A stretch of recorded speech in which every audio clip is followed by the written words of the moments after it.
کیسے ہے در حقیقت اسلام اور معیشت۔ بسم اللہ الرحمن الرحیم۔ ناظرین، ابو انشاء قاری خلیل الرحمن جاوید اسلام اور معیشت کے عنوان کے تحت سود کی اقسام کے موضوع پر حاضر خدمت ہے۔ سود کی شریعت نے دو بڑی قسمیں رکھی ہیں، اس میں سے ایک کا نام ربا الناسیہ اور ایک کا نام ربا الفضل ہے۔ یہ دو بڑی قسمیں، ان میں سے ایک تو دور جاہلیت میں بھی مروج تھی، رائج تھی، اور اس کو ربا الجاہلیہ بھی کہا جاتا ہے، ربا القرآن بھی کہا جاتا ہے، ربا القرض بھی کہا جاتا ہے۔ جاہلیہ اس اعتبار سے کہ اسلام سے پہلے دور جاہلیت میں یہ سود رائج تھا، مروج تھا، اور ربا القرآن اس اعتبار سے کہ اسے قرآن نے بھی حرام کیا، اس نے بھی سود قرار دیا، اور ربا القرض اس اعتبار سے کہ یہ قرضے پر بڑھوتری کا سود تھا، یعنی جیسے کوئی شخص کسی کو رقم دیتا، قرض دیتا، ادھار دیتا، تو پھر اس سے وہ رقم بڑھا کر لیتا اور اضافہ کر کے اس کو لیتا، اسی طرح کوئی چیز دیتا تو چیز بھی بڑھا کر لیتا، یعنی یہ قرضے پر بڑھوتری کا سود تھا۔ اسی لیے اس کے یہ نام ان وجوہات کی بنیاد پر تینوں اس کے نام پڑے۔ لغوی اعتبار سے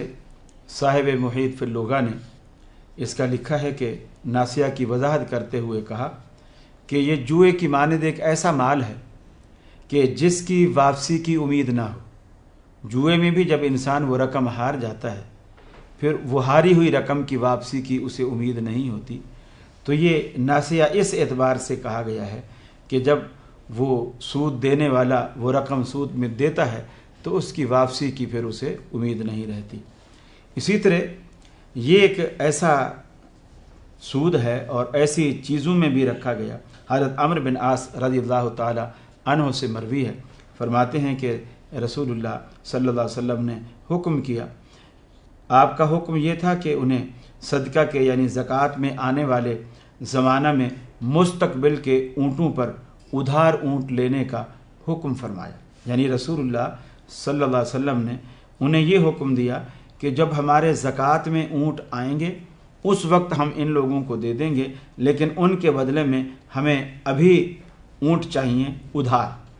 اور ایک اونٹ دو اونٹوں کے عوض یعنی زکوٰۃ لینے والے اونٹ آنے تک جو ہے ایک اونٹ دو اونٹوں کے بدلے لیے۔ گویا آپ نے یہ وعدہ فرمایا کہ تم اونٹ لے کر آؤ، لیکن اس کنڈیشن کے ساتھ، اس شرط کے ساتھ لے کر آؤ کہ جب زکوٰۃ والے اونٹ بعد میں آئیں گے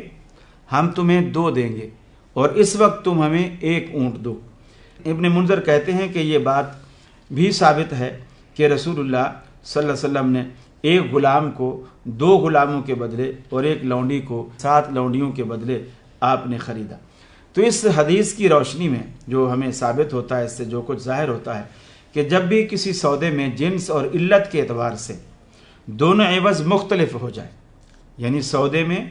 جنس اور علت کے اعتبار سے جب دونوں عوض مختلف ہو جائیں، جیسے نقدی کے بدلے خوراک یا خوراک کے بدلے کوئی اور چیز، اسی طرح کپڑے کو کپڑے کے ساتھ کوئی اور چیز بدلے، نقدی یا کسی سودے میں سود کی علت ہی ختم ہو جائے، جیسے جانور کو جانور کے ساتھ، کپڑے کو کپڑے کے ساتھ، برتنوں کو برتنوں کے ساتھ، اسی طرح دوسری چیز گاڑی کو گاڑی کے ساتھ، لکڑی کو لکڑی کے ساتھ، یہ چیزیں لوہے کو لوہے کے ساتھ، تانبے کو تانبے کے ساتھ، اللہ حاصل کیا اس جیسی جتنی بھی دوسری چیزیں ہیں ان جیسی چیزوں کے ساتھ یہ جو رد و بدل ہے،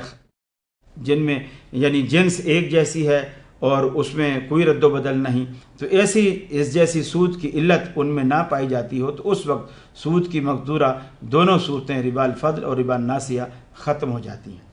تو بس ایک اونٹ کو دو اونٹوں کے بدلے، جب ایک بکری کو دو بکریوں کے بدلے، یا ایک میٹر کپڑے کو 2 میٹر کپڑے کے بدلے، ایک برتن کو 2 برتنوں کے بدلے، ایک گاڑی کو 2 گاڑی کے بدلے، اس سے کم پر یا اس سے زیادہ پر فروخت کرنا جائز ہے۔ نقد و نقد بھی ایک اور مدت کے تک بھی ادھار بھی اسی طرح جائز ہے۔ تو یہ جو شکل صورت رکھی گئی ہے، جو رسول صلی اللہ علیہ وسلم نے اونٹوں کا سودا کیا، دوسرا کیا، اصل میں اونٹوں میں ایک جیسی چیز رہتی نہیں ہے۔ جانور کوئی بھی ہو، مثلا ایک جانور ہے آپ نے کسی سے لے لیا، ممکن ہے وہ اوصاف کے اعتبار سے، صفات کے اعتبار سے ایک جانور چست ہو سکتا ہے، دوسرا سست ہو سکتا ہے، ایک تگڑا ہو سکتا ہے، دوسرا تھوڑا کمزور ہو سکتا ہے، ایک قد کاٹ میں بڑا ہو سکتا ہے، دوسرا تھوڑا ٹھنگنا ہو سکتا ہے، اس میں اوصاف مختلف ہو سکتی ہیں۔ تو ایسی شکل میں جو رسول صلی اللہ علیہ وسلم نے جو چیز یہاں حکم صادر فرمایا، اس سے یہ علت یا یہ جواز نہیں نکلتا کہ ہم اس کو دلیل بنا کر ہم یہ کہیں کہ ہم آپ کو 10 روپے دیتے ہیں اور تم ہمیں 12 روپے دینا۔ یہاں جنس بالکل ایک جیسی ہے، وہاں جنسیں بدل جاتی ہیں اور اس میں فرق آتا ہے۔ اور اگر نئے اور پرانے کا فرق بھی ہو، جیسے نوٹوں میں بعض دفعہ نئے نوٹ ہوتے ہیں اور پرانے نوٹ ہوتے ہیں، اور لوگ نئے نوٹ جو ہیں وہ تھوڑے زیادہ پیسوں سے دیتے ہیں، یعنی قیمت بڑھا کر دیتے ہیں۔ مثلا 1000 روپے کی اگر آپ نئی گڈی لیں یا 500 کی نئی گڈی لیں تو وہ آپ اس کو 1000 روپے نہیں دیں گے بلکہ کچھ پیسے آپ بڑھا کر کے دیتے ہیں۔ تو یہ شکل اس لیے حرام ہے کہ نوٹ چاہے نیا ہو یا پرانا ہو، اس کی ویلیو ایک ہے۔ جب اس کی ویلیو ایک ہے، اس کی قیمت ایک ہے، اس کا حجم ایک ہے، تو آپ اس میں پھر کمی بیشی کے آپ مجاز نہیں۔ لیکن جانور اگر موٹا تکڑا ہے اور دوسرا کمزور ہے، ایک قد کاٹ میں بڑا ہے، دوسرا قد کاٹ میں چھوٹا ہے، یا ایک زیادہ خوبصورت جانور ہے اور دوسرا خوبصورتی میں کم ہے، تو اس کی ویلیو میں فرق آئے گا۔ بے شک تعداد ان کی کمتی بڑھتی ہو گئی ہے، لیکن اس اعتبار سے ان کی ویلیو میں فرق آتا ہے۔ تو وہاں اللہ تبارک و تعالیٰ کے رسول نے اس لیے یہ بات رکھی، اور ہمیں اس بات کو ملحوظ خاطر رکھنا چاہیے۔ اور یہ جو ربا قرض ہے، جیسا کہ آپ نے پیچھے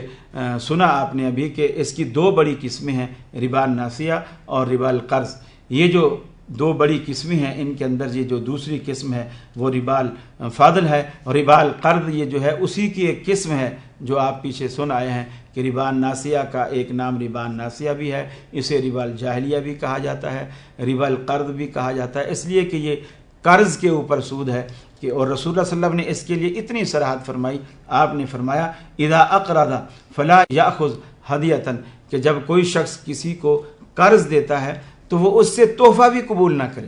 یعنی آپ نے اتنی احتیاط بتائی ہے کہ جب آپ کسی کو قرض دے دیتے ہیں، قرضہ دے دیتے ہیں، تو قرضہ دینے کے بعد آپ اس سے تحفہ بھی قبول نہ کریں۔ اور ایک حدیث میں یہاں تک آتا ہے کہ آپ صلی اللہ علیہ وسلم نے فرمایا اگر جس کو آپ نے قرضہ دیا ہے وہ آپ کو سواری پر سوار کرنے کی بھی اگر آفر کرتا ہے تو آپ اس کی سواری پر بھی سوار نہ ہوں۔ ہو سکتا ہے کہ وہ جو آپ نے قرضہ دیا ہے آپ کے دل میں اس سے کچھ فائدہ اٹھانے، یا اس کے دل میں آپ کو کچھ اس اعتبار سے فائدہ پہنچانے کا کوئی اس کے دل کے اندر کوئی بات موجود ہو، تو آپ نے یہ احتیاطیں بتائی ہیں کہ یہاں تک انسان احتیاط کرے۔ اسی طرح آپ کا فرمان ہے جو سنن بہقی میں ہے، آپ نے فرمایا کل قرض جر منفعۃ فہو ربا، ہر وہ قرض جو کہ منفعت کو، نفع کو، منافع کو کھینچ لائے وہ سود ہے، وہ ربا ہی کے زمرے میں آتا ہے۔ یعنی جب آپ کسی کو قرضہ دیں 100 روپیہ، 500 روپے، بھلے وہ مہینے بعد لوٹائے، 6 مہینے بعد لوٹائے، سال بعد لوٹائے، وہ اتنی ہی رقم لوٹانے کا پابند ہے جتنی رقم آپ سے اس نے قرضے پر لی ہے۔ اس میں آپ منافع نہیں لے سکتے قرضے کے اوپر کہ میں نے آپ کو اتنا دیا تھا اور لہٰذا اس پہ اتنا عرصہ آپ نے فائدہ اٹھایا ہے اور لہٰذا مجھے آپ اتنا آپ اوپر رقم دے دیں، تو وہ سود ہی کے زمرے میں آئے گی۔ ہاں البتہ اس میں ایک چیز ہے، وہ چیز یہ ہے کہ پہلے سے آپ نے بھی اس سے طے نہیں کیا، اس کے ذہن میں بھی ایسا ارادہ نہیں ہے، آپ نے اسے قرضہ دے دیا، فرض کر لیا کہ آپ نے 1000 روپیہ اسے قرضہ دے دیا، 6 مہینے بعد آپ اس سے 1000 ہی کی امید رکھے بیٹھے ہیں کہ وہ مجھے 1000 روپیہ لوٹائے گا۔ آج وہ 6 مہینے بعد اس قرضے کو لوٹانے آیا ہے، آپ کے ذہن میں یہی بات ہے میں نے 1000 دیا تھا، یہ 1000 دے گا۔ اس نے از خود آپ کو 1000 کی بجائے 1200 دے دیے، 1100 دے دیے، 200 اس نے اوپر دے دیا۔ اب یہ آپ پر حلال ہے جس کا آپ نے نہ تقاضا کیا، نہ پہلے سے کوئی معاہدہ تھا، نہ پہلے سے کوئی ایگریمنٹ تھا، ایسی کوئی بات نہیں تھی، اور اس نے اپنی مرضی اور اپنی خوشی سے خود اس رقم کو بطور احسان کے بڑھا کر دیا۔ اس طرح رسول اکرم صلی اللہ علیہ وسلم سے بھی ثابت ہے کہ آپ نے کسی سے قرض لیا اور جب قرض لوٹانے کی بات آئی تو رحمت عالم صلی اللہ علیہ وسلم نے اس کی رقم جو قرض میں لی تھی اس کو جب لوٹایا تو اس کی رقم کو کچھ بڑھا کر لوٹایا۔ جس میں نہ اس کا تقاضا تھا اور نہ اس کا کوئی اس کے ذہن میں تھا کہ اللہ کے رسول صلی اللہ علیہ وسلم مجھے بڑھا کر دیں گے، وہ وہی امید رکھے بیٹھا تھا جتنا اس نے دیا تھا، لیکن اللہ کے رسول صلی اللہ علیہ وسلم نے از خود اس رقم میں بڑھوتری کی اور از خود اس رقم میں اضافہ کیا، از خود آپ نے اس رقم کو بڑھایا۔ تو اس طرح یہ شکل ایک جائز شکل ہے، ایسا کیا جا سکتا ہے اور اس طرح کوئی قباحت والی بات نہیں ہے۔ اسی طرح رسول اللہ صلی اللہ علیہ وسلم نے یہ بھی ناپسند کیا ہے کہ اگر کوئی شخص، آپ نے فرمایا کہ تم بیع عینہ نہ کرو، یعنی بیع جو ایک آدمی اس سے سودا کرتا ہے، یہ بھی سود کی ایک قسم ہے، سودا کرتا ہے، سودا کرنے کے بعد اس سے ادھار لیا اور پھر نقد اسی کو زیادہ پیسوں میں بیچ دیا، یہ تاجر لوگ اکثر آپس میں کرتے ہیں۔ آپ نے فرمایا تم تجارت کرنے لگو، پھر بیلوں کی دمیں پکڑنے لگو گے، کھیتی باڑی کو پسند کرنے لگو گے اور جہاد کو ترک کر دو گے، تو اس وقت اللہ رب العالمین تم پر ذلت اور خواری کو مسلط کر دے گا، اور نتیجہ یہ نکلے گا کہ وہ تم پر اس وقت تک دور نہیں ہوگی وہ ذلت و خواری جب تک تم اپنے دین کی طرف واپس نہیں پلٹ آؤ گے۔ گویا رسول اللہ صلی اللہ علیہ وسلم نے ہمیں تنبیہ فرمائی کہ دنیا کی ہوس میں، دنیا کی حرص میں انسان دنیا کے پیچھے اتنا پڑ جائے کہ حلال اور حرام کی بھی تمیز وہ کھو دے، حلال و حرام کی بھی وہ پرواہ نہ کرے، تو اللہ رب العالمین بھی پھر اس پر وہی حرص و ہوس اور وہی دنیا کی توگ و دو اللہ رب العالمین اس پر مسلط کر دے گا، پھر وہ اسی میں کھپ جائے گا اور اسی میں زندگی بسر کر جائے گا، جبکہ رسول اللہ صلی اللہ علیہ وسلم نے ہمیں اس سے آگاہ فرمایا۔ کیسے ہے در حقیقت اسلام اور معیشت،